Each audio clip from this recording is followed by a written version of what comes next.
Emmerich didn't go with depleted uranium for Sahelanthropus's armor because of its strength. He had nukes in mind. Exactly. It's meant to use its body as the fuel component for a nuclear weapon. Sahelanthropus uses built-in uranium enrichment archaea to melt its own body and extract uranium-235 from the depleted uranium in its armor. Those archaea perform the enrichment in an extremely short time. The concentration jumps by a factor of several hundred, from 0.2% to over 90%. The end result being highly enriched weapons-grade uranium. Sahelanthropus's body itself becomes a nuclear bomb.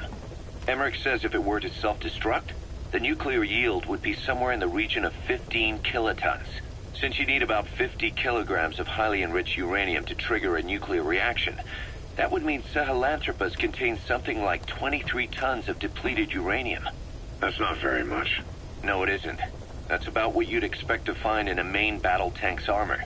The point is, it can be transported anywhere, even use its conventional weaponry on the battlefield, and the international community will never suspect a thing. I just received word from the R&D team and the transport team out of Afghanistan. They finished installing Sahelanthropus on the base. It's ours now. All right. Don't let any of the staff touch that thing. Especially Emmerich. Of course. That guy's crush on Sahelanthropus is beyond a joke. Guess he really wants to see his tech stand on its own two legs this time. That's not gonna happen. I know it. So you've got no plans to make it operational again? Damn right. Boss, I want to hear it straight from you. Hear what? What the hell do you want with that thing? The drive is busted. It's not like it has a nuke on board. Even if the metallic archaea could turn it into a nuclear weapon, all it can do is self-destruct. Sahelanthropus just isn't a weapon anymore. It'll draw unwanted attention without even being a deterrent. I know. The weapons development strut sank 2 feet under that thing's weight. That's 1 year's drop in a single night. We've started on reinforcing the strut, but there's no guarantee it'll hold up if a storm hits. I know that too. Boss, why keep it? It's a mark. Us Diamond Dogs, we don't have a country to call home. That means we have no past, nothing to prove that we lived. Every one of us threw it all away when we came here. Sahelanthropus is a symbol to show that the likes of us brought at least one crisis to its end. A mark in history. So we can't just fade away. It's of no practical use to us. But we still need it. A symbol of what we've done. I'm glad I sounded you out on this. Snake, on behalf of all of us, I want to thank you. I don't need gratitude. I need security. Keep Emmerich away from that thing. Roger that.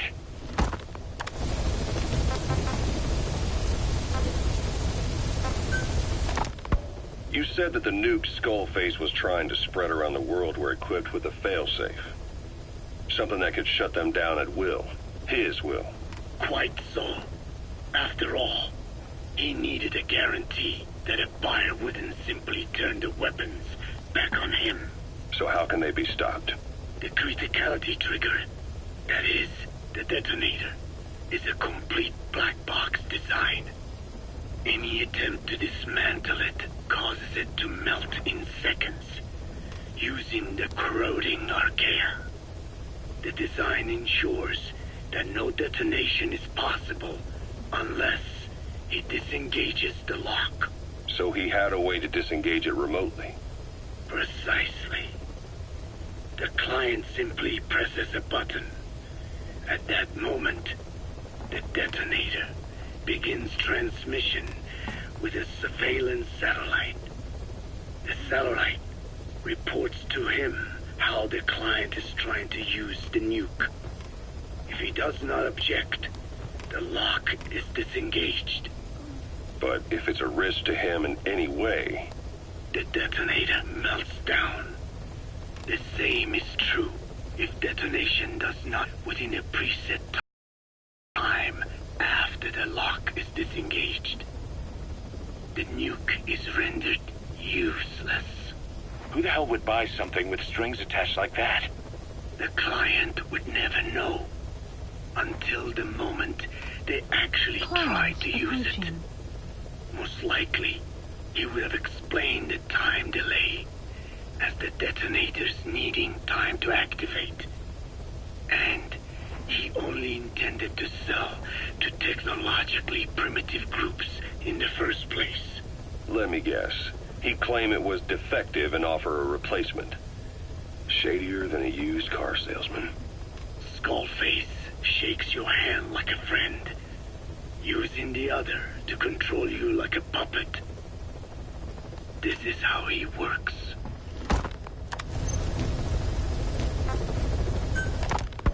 Code Talker. Haven't seen you eat a single thing since you got here. Let me guess. Photosynthesis? Oh? What makes you say that? Well, a long time ago, I knew someone with a similar ability. Well, you are correct. Most of my body is covered with parasites. I supply them with water, and in return, I receive sugars they produce when exposed to light. It isn't just my skin either. The parasites also act as my eyes. They have replaced many of my internal organs as well. It is thanks to them that I live on after over a century. How did you obtain them anyway? Through your research? I would like to say as much, but there is more to it than that. Let me take you back 20 years. I had hit a dead end with my parasite research. Then I was approached by a foundation. They said they had a sample of an unusual strain of parasite. Which foundation? Apparently, they had links to ARPA. But that is all I learned. I was somewhat ignorant of the ways of the world. Just being able to study it was enough for me. Yeah, I've heard that before. Go on. Half in doubt, I visited them to discover the body of an old man. Well, to be precise, his partial remains. A collection of parts, you could say. The man had died in an explosion. An old man, you say? His flesh had not decomposed. In fact, the tissue's cells were still metabolizing. The parasite had infected, or should I say assimilated with, the tissues, and was keeping them alive. I became obsessed with studying the body parts, foregoing food and even sleep. Every day was filled with new discoveries. The parasite's biology, internal anatomy, life cycle. But there was only so much I could learn through observation. And so I made a decision. To truly know the parasites, I had to live with them. So, you implanted them inside you from flesh? Correct. It was quite a gamble, whether or not they would adapt to me. But fortunately, it appears I was compatible with them. Or perhaps, through my many years of research, my immune system learned to tolerate them. Were they that body's only parasite? Yes. However, there was a separate specimen that supplied its host with adrenaline in response to pain, and yet another that could control insects at will through secreting heterogeneous pheromones. I wanted exposure to them, to take them into me, but my wishes were denied. Their records, though, provided clues that helped advance my research. Would you care to join me? A life spent never worrying about food is a most wonderful one. I think I'll pass. But thanks. This has been helpful.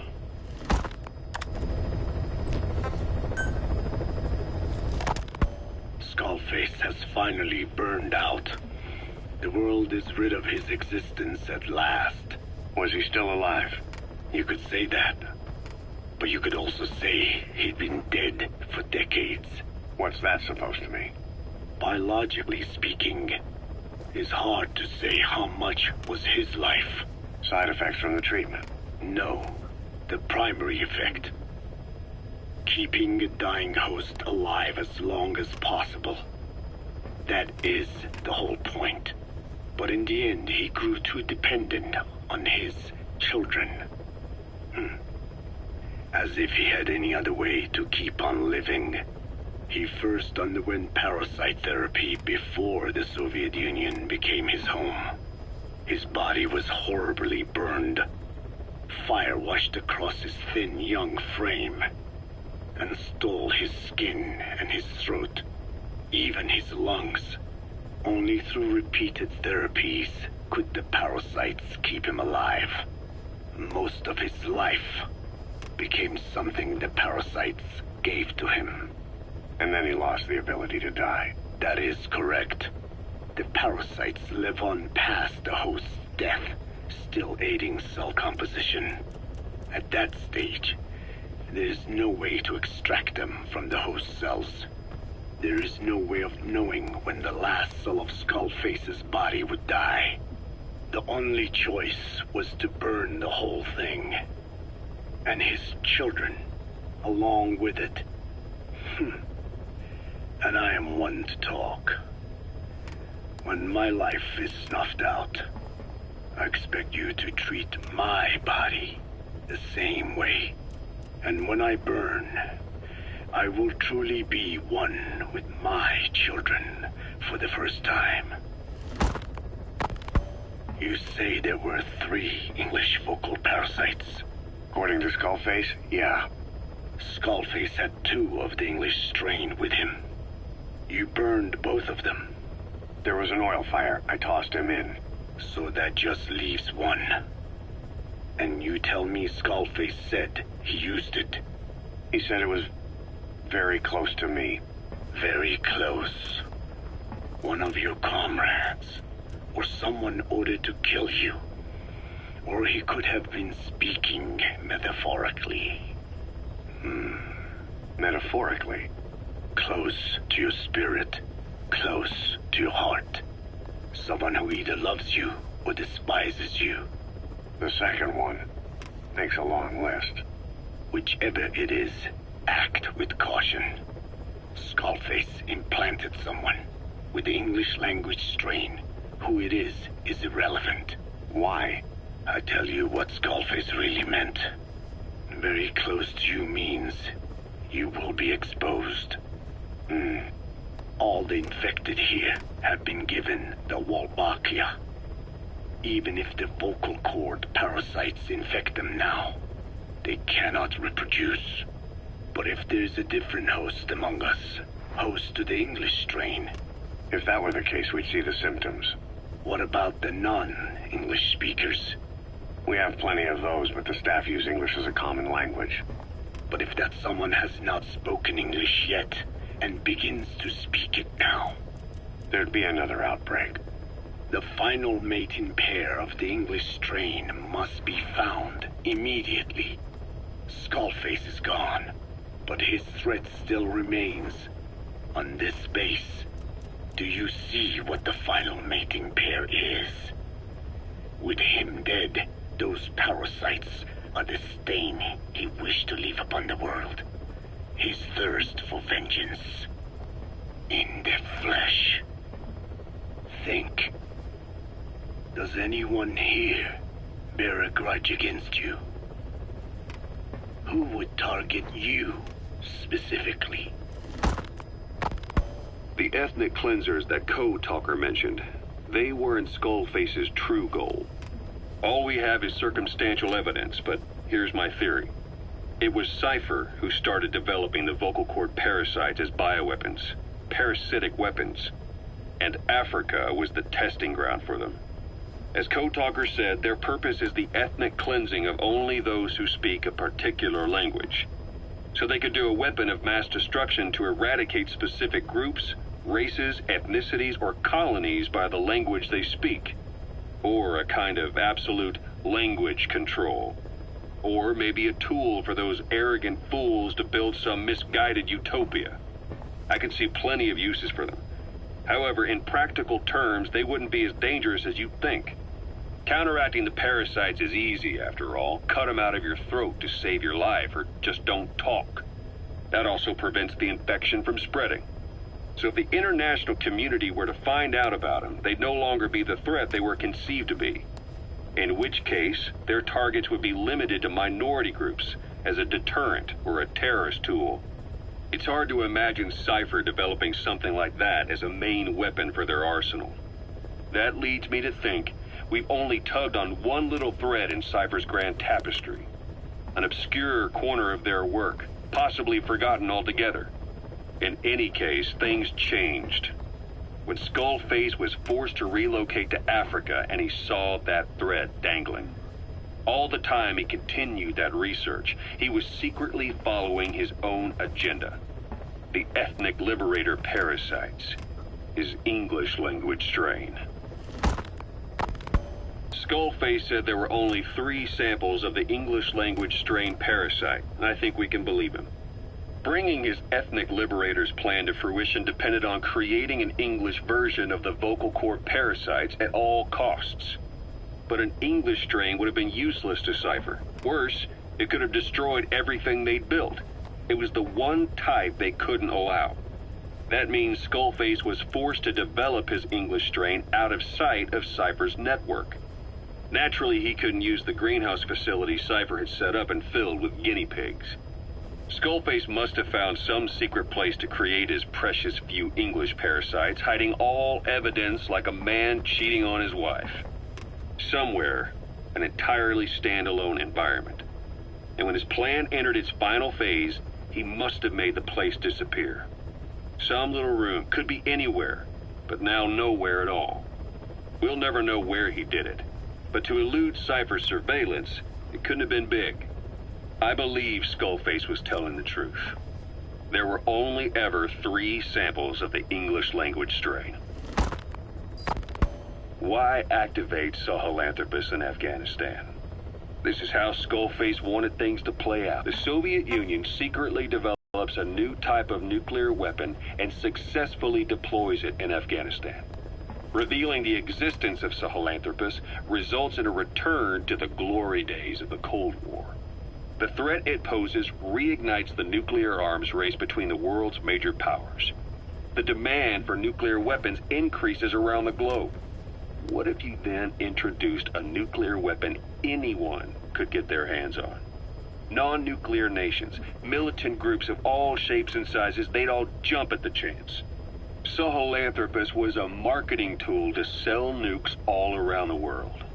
But I think it's safe to say that plan was stamped out before it got up and running.